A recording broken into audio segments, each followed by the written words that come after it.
Olá pessoal, vamos então a mais uma sinopse de nossos livros para melhor facilitar o entendimento para quem quer conhecer os livros e trazendo detalhes especiais de bastidores daqueles que já conhecem a obra e querem conhecer um pouco mais sobre um desses trabalhos que talvez tenha sido um dos mais importantes de todos que nós realizamos.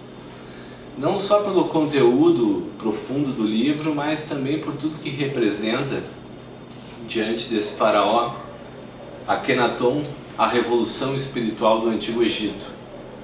Pela camisa que eu estou utilizando já dá para ver que esse é o livro do Antigo Egito, é o livro que nos abriu muitas portas, principalmente entre o pessoal lá de Brasília, que tem um interesse muito grande sobre esse faraó, porque muitos acreditam que Juscelino Kubitschek, que construiu Brasília, seja a reencarnação dele, porque vários fatores semelhantes ocorreram entre a construção de Brasília e a construção da cidade de Akhetaton, o horizonte celestial de Aton, que o faraó Akenaton construiu no Antigo Egito.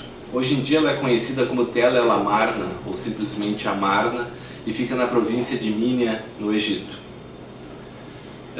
Esse livro nós começamos a elaborar ele junto com o livro A Nova Era, como eu expliquei no vídeo anterior, e algo muito interessante que nós começamos narrando a história da Atlântida, porque como eu expliquei anteriormente para vocês, eu não estava ainda preparado para fazer uma regressão de memória até a Atlântida, para rever a minha personalidade como Andrei, que se tornou da luz para as trevas, um mago negro. Então, Hermes achou melhor que a gente começasse relatando esse período do Antigo Egito. E um fato curioso também, e eu não tenho problema nenhum de reconhecer, que nesse livro, quando eu narro essa sinopse inicial sobre Atlântida, um resumo do que seria o próximo livro, eu digo que Artemis é um homem, que Hermes estava reencarnado como um homem na época da Atlântida, e na verdade ele era Artemis, a deusa, como eu mostrei para vocês, a antiga deusa grega, que depois se tornou conhecida como uma deusa grega na Grécia. Então, depois nós vimos que houve um erro de interpretação da minha parte, porque essas coisas mediúnicas são tanto confusas, principalmente quando a gente está começando. E talvez por eu sempre me espelhar nele com a imagem masculina, ficou difícil compreender que ele estava numa vivência feminina ali naquela experiência. Mas a gente fez um rápido resumo sobre isso nesse livro, para dar uma introdução sobre o princípio da civilização do Egito, como ela surgiu a partir de pessoas que viviam na Atlântida e migraram antes do afundamento do continente para diversas regiões do planeta, como a gente explica no próprio livro sobre a Atlântida, e foram colonizar o Vale do Nilo. E aí então que surgiu aquele grande progresso, aquele grande desenvolvimento entre os egípcios nas primeiras dinastias. A própria crença monoteísta no deus Ra, que existia até a quarta dinastia. Posteriormente os egípcios se tornaram politeístas e foram decaindo dentro do seu entendimento espiritual. Isso tudo é narrado no livro, dinastia após dinastia, desde a unificação do Alto e do Baixo Egito nas mãos do faraó Menés, que nada mais era do que uma das encarnações do futuro Moisés, e que também nós estávamos ali presentes, e depois iremos fazer um relato disso no futuro. Mas então a gente passa todo esse período das dinastias explicando a cultura egípcia, os seus rituais, as suas crenças, o processo de mumificação, dá um apanhado bem interessante da cultura egípcia, até nós entrarmos na 18ª dinastia, que foi a dinastia dos faraós Amenófis ou Amenhotep, como é conhecida. Então tivemos o faraó, até o faraó Amenófis III, que é um grande faraó muito reconhecido. Os colossos de Menon no Egito são obras construídas por ele, estátuas dele, de sua esposa Ti. E também dentro do Museu do Cairo tem estátuas imensas dele, então foi um faraó que muito se destacou. E um de seus filhos era o Amenófis IV, que não era o seu herdeiro, havia um outro filho primogênito que iria herdar o trono. E esse Amenófis IV nada mais era que o famoso Akenaton, que terminou sucedendo ao trono ao seu pai. e promoveu uma incrível revolução espiritual no Antigo Egito. Por isso o subtítulo, Akhenaton, a revolução espiritual do Antigo Egito. Ele simplesmente acabou com o culto aos diversos deuses, principalmente a Amon, que era um deus elitista, que só atendia os ricos e muitas vezes fazia um desprezo aos pobres, um deus oculto, um deus de magia. E daí trouxe à tona o deus Atum, que não é o sol, mas sim os raios solares. E ele dizia que os raios solares, assim como Deus, abençoam tanto ricos como os pobres, tanto os nobres como os escravos. Ou seja, ele dá a mesma cota de luz a toda a sua criação indistintamente. Akhenaton começou a trazer uma imagem de irmandade, de fraternidade, de amor aos seus semelhantes, ao contrário dos deuses antigos que eram exclusivistas. Foi a primeira revolução na história da humanidade em termos religiosos, da construção de um Deus de amor, de igualdade, de fraternidade. Isso só viria a ocorrer novamente 1200 anos depois, com a vinda de Jesus. E isso então foi uma grande revolução que ocorreu no Antigo Egito, algo que alguns grandes sábios convergiram para lá, entendendo o que estava ocorrendo, aquele momento de impulso evolutivo da humanidade. Só que infelizmente o povo comum, os sacerdotes corruptos, as pessoas interesseiras não aceitaram essa transformação e começaram a conspirar contra esse grande projeto. Neste livro eu estava reencarnado naquele período como Radamés, que era uma pessoa comum do povo, mas que casou com Isis Nefret, que significa a bela Isis. Ela se tornou minha esposa. Eu tive uma grande oportunidade de evoluir ao lado dessas grandes almas com o grande sacerdote Ramoses, que era Hermes em uma de suas encarnações. Mas mais uma vez me atormentei com as situações, com a negação ao Deus de Akhenaton e tudo mais, e só vocês lendo para entender a confusão toda que deu. Mas é bem interessante porque é contada essa história com a ótica de uma pessoa do povo como eu, simples, sem grandes capacidades espirituais e com a incompreensão do ódio e da vingança da natureza humana. A partir daí diversos fatores aconteceram.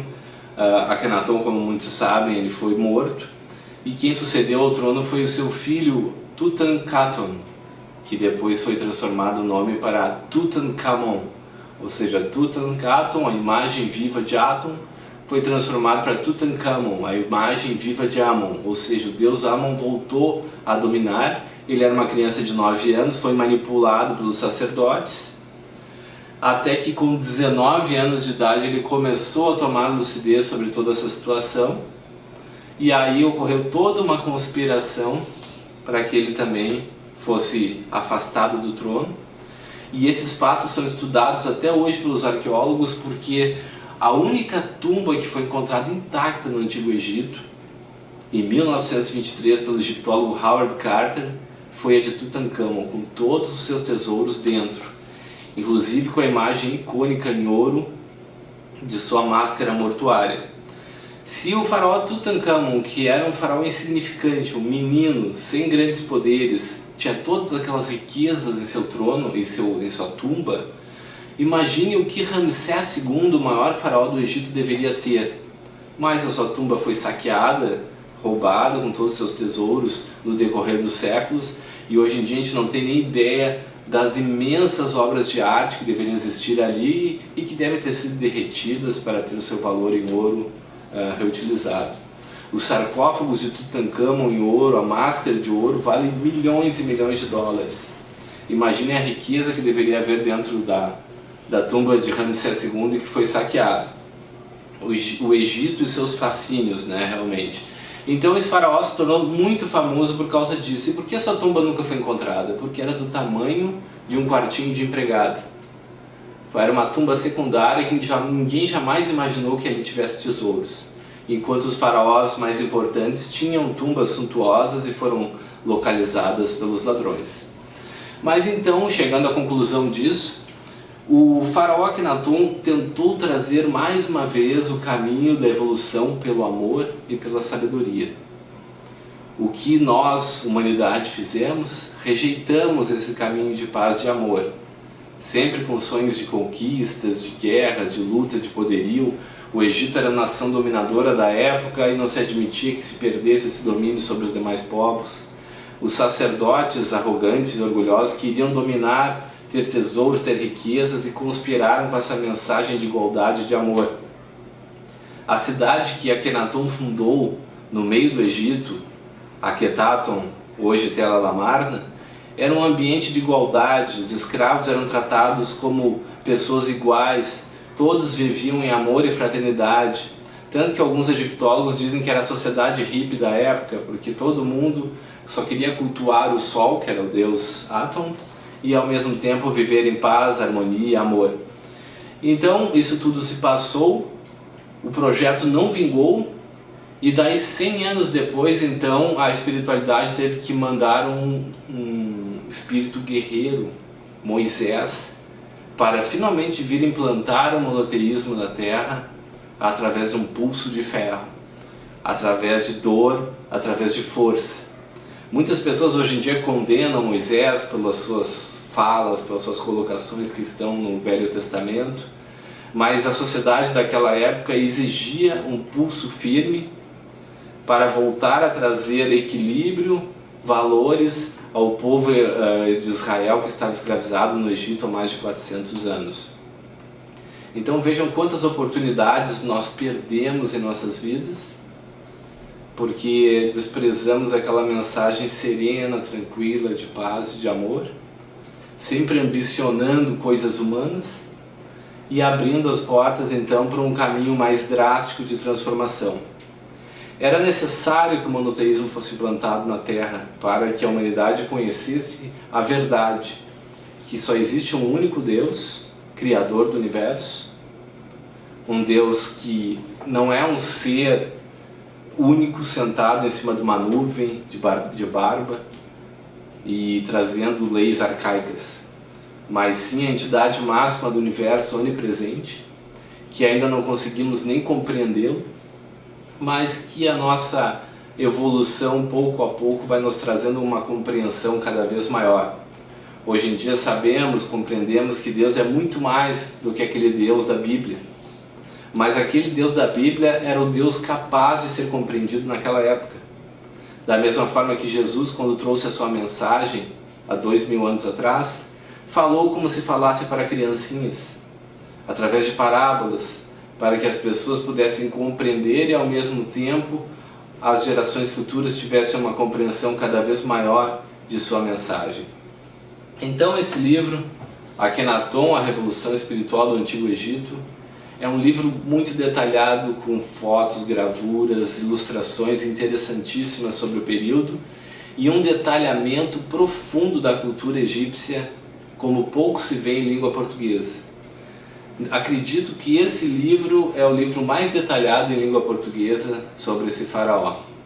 Claro que todo o contexto espiritual é algo que vem de acordo com as informações mediúnicas, mas as informações históricas são fidedignas, atestadas por historiadores com aprofundamento na cultura do Egito Antigo. Então é um livro que eu posso dizer com segurança, a pessoa que estiver lendo vai estar lendo informações sólidas, concretas e não fantasiosas. Esse livro então, posteriormente, gerou continuações, ou seja, já que o projeto não conseguiu ser concluído, depois nós lançamos o livro Moisés, o Libertador de Israel, 100 anos depois os mesmos espíritos reencarnando lá, e depois Moisés em busca da Terra Prometida, para finalmente fechar esse contexto de implantação do monoteísmo na Terra. Espero que vocês tenham gostado e caso tenham curtido, curtam o vídeo, inscrevam-se no meu canal e ativem o sininho para mais vídeos. Muito obrigado.